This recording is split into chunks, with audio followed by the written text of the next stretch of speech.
Bonjour et bienvenue à tous, vous regardez Sport Dimanche, 10 minutes pour faire le tour de l'actualité sportive du week-end. On démarre avec les titres. Deuxième journée de la Coupe d'Afrique des Nations, Zambie, RDC et Tunisie, Cap-Vert au programme. Les deux matchs se sont soldés par des matchs nuls. Samedi, c'est le Gabon qui a pris l'avantage dans le groupe A à la faveur de sa victoire 2-0 sur le Burkina Faso. Focus dans ce journal sur l'Algérie, l'un des grands favoris pour le titre. 21e journée de Ligue 1, le leader lyonnais poursuit son cavalier seul en tête, grâce notamment au 20e but en championnat cette saison de Lacazette. Le PSG s'impose lui dans la douleur face à Evian.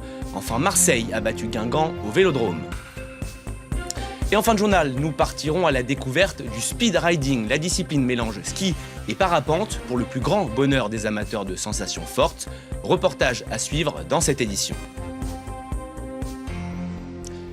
La 30e Coupe d'Afrique des Nations s'est donc ouverte ce samedi. Vous le savez, c'est la Guinée équatoriale qui accueille la compétition cette année après le désistement du Maroc.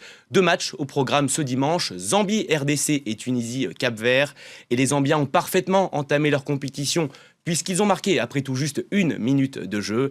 Les joueurs de la République démocratique du Congo ont ensuite égalisé à la 66e minute par Bolassi, le joueur de Crystal Palace. Un partout, score final donc.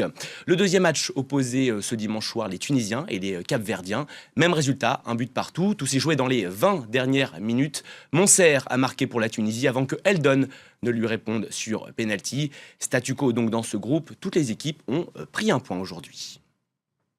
Hier, en match d'ouverture, la Guinée équatoriale a donc fait match nul, un but partout avec le Congo. C'est Emilio Nsoué qui a ouvert la marque pour le pays hôte avant que Thierry Bifouma n'égalise en toute fin de match. Les hommes de Claude Leroy peuvent avoir des regrets. Ils ont notamment touché le poteau en fin de match par le Guingampais Dounyama. Dans l'autre match de ce groupe A, c'est le Gabon de Pierre-Emerick Aubameyang qui s'est imposé 2-0 face au Burkina Faso. L'attaquant de Dortmund, qui est d'ailleurs le capitaine de sa sélection, a marqué dans ce match. Je vous propose d'écouter sa réaction à l'issue de la rencontre. On aurait pu faire plus, mais on a bien joué nos coups, notamment avec les dernières passes, que ce soit Lévi Madinda ou Fred Bulot, ont bien joué le coup. Et voilà, comme je l'ai dit, on a joué notre football et c'est ce qui nous a permis de gagner ce match. Vous le savez, parmi les grands favoris de la compétition, il y a l'Algérie. En juin dernier au Brésil, les Fennecs ont atteint pour la première fois de leur histoire les 8e de finale de la Coupe du Monde. Depuis, le Français Christian Gourcuff a remplacé Vaïd Halilhodžić sur le banc. Objectif pour eux, ramener une CAN qui leur échappe depuis maintenant 1990. Premier match pour eux ce lundi face à l'Afrique du Sud. Laurent Dinardo vous en dit plus. Pour son premier grand rendez-vous à la tête de la sélection algérienne, le Français Christian Gourcuff devra satisfaire les attentes de tout un peuple qui vibre encore au souvenir d'un 8e de finale épique contre l'Allemagne lors de la dernière Coupe du Monde.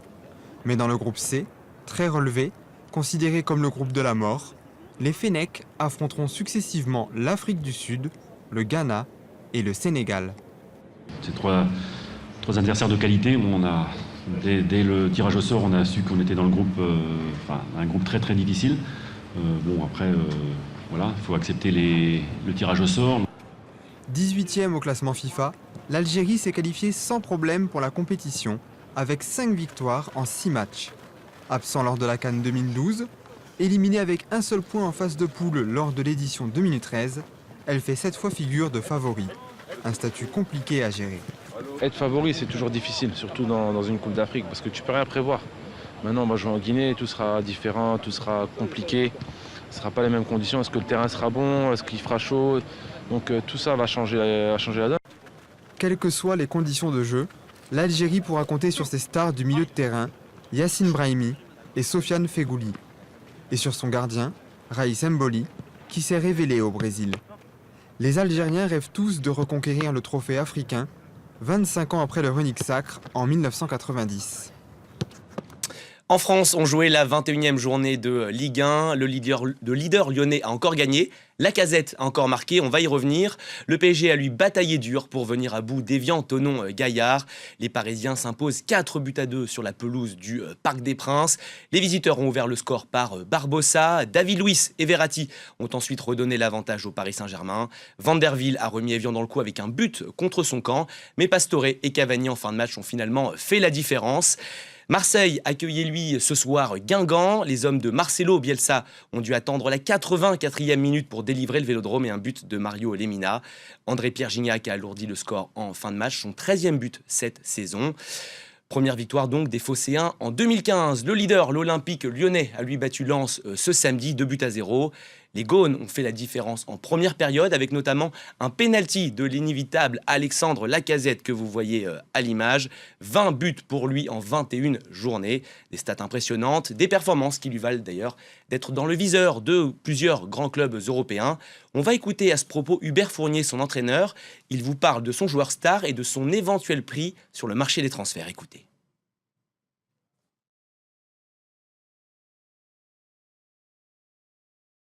On a peut-être... C'est un joueur important, c'est un des meilleurs attaquants européens à l'heure actuelle.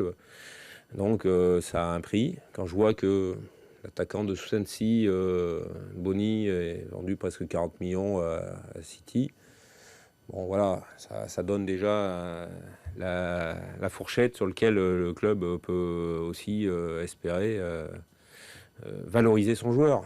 Après, on est, à partir du moment où le président n'est pas vendeur, on ne va même pas parler de chiffres.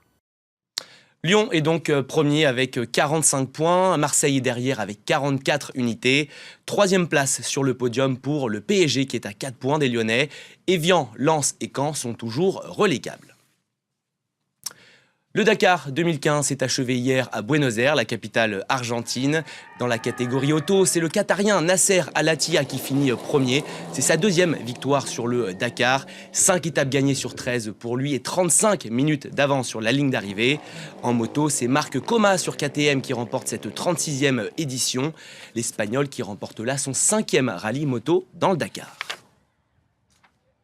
Direction à présent la vallée de la Maurienne. Vous vous apprêtez peut-être à chausser les skis et vous voulez découvrir une nouvelle discipline. Le speed riding est fait pour vous. Né du mariage entre le ski et le parapente, il fait de nouveaux adeptes chaque hiver. Maxence Regnault et Bernard Portugal vous emmènent du côté de Valfréjus, là où tout a commencé. Regardez. À partir du moment où j'ai mis le doigt dedans, j'ai eu du mal à en sortir. Au début, ça fait peur, puis après, on s'y habitue et puis ça devient normal là, après. Avoir un petit peu peur, c'est la sécurité. L'air, c'est quelque chose de fabuleux, c'est jamais pareil. Ok, alors, est-ce qu'on est prêt? Eh ben là, on part en chasse-neige tout doucement. Tout doucement. C'est parfait, mon Alain. Bon vol à toi, papy. Moins 15 au thermomètre. Perché à 2700 mètres, une bande de fous déserts se laisse aller à un plaisir un peu particulier, le speed riding.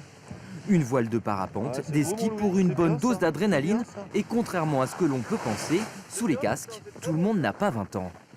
Les mecs de mon âge, ils sont conscients que les genoux, c'est plus terrible, les épaules non plus, que nous, à notre âge, on n'a plus trop le droit de se casser la figure. Il faut qu'on s'applique à faire clean, quoi. Alain a 75 ans et des milliers d'heures de vol derrière lui. C'est tout l'inverse de Toto. 11 ans et plus jeune licencié du monde. Aujourd'hui, avec Franck, son coach, c'est une session reprise et sans folie. But du jeu, c'est partir droit vers les falaises noires là-bas pour arriver le plus haut possible. Après, une fois que tu es là-bas, tu reviens en vallée et on va travailler des longs demi-tours qui accélèrent. Allez, quand tu veux, mon Toto. Déjà 3 ans de pratique pour ce jeune rider qui prouve une fois de plus que les chiens ne font pas des chats. C'est mon père, au début il en faisait, puis après mon grand frère, et puis à un moment Franck il m'a prêté des voiles, on a essayé et puis c'est parti. Et je me rappelle de la maman, Catherine, qui était au-dessus du décollage et qui regardait. Et là on s'est dit, il faut que tout se passe bien parce que sinon ça va pas le faire.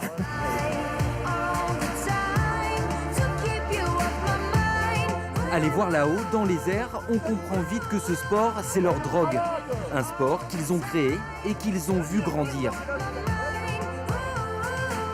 On peut faire beaucoup du ski avec la voile, on peut faire du kite avec la voile, on peut faire des figures avec la voile, on peut voler comme en parapente très cool, proche de la montagne avec la voile, on peut faire du rasemote avec la voile. En fait, c'est plusieurs sports en un. Alain et Toto pourraient donc bien voir arriver de nouveaux compagnons de vol, car le speed riding, ça ressemble vraiment au sport extrême des prochaines années.